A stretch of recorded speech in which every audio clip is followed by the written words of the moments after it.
Bay leaf, such a simple thing, but how can they be used in magic? So you can write your wishes on bay leaves and burn them to help them come true. You can write things down: prosperity, wealth, health, love, friendship, etc. You can place bay leaves between your bottom sheet and your mattress. This helps you sleep better and brings you luck and positivity. If you're outside around a fireplace, you can use this to burn your bay leaves. Outside, inside, it doesn't matter. Sleep with them under your pillow as well if you want to help bring on prophetic dreams.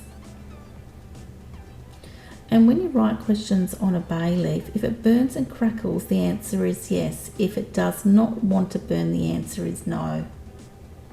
Bay leaves also have a number of medicinal properties and are great in cooking.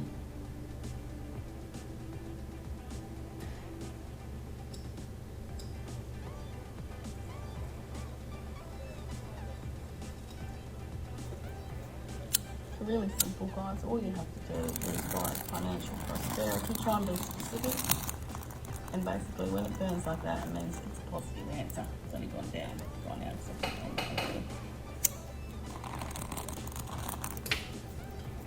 So yeah, look, really that simple, guys. Just write what you want on the leaf and then burn it.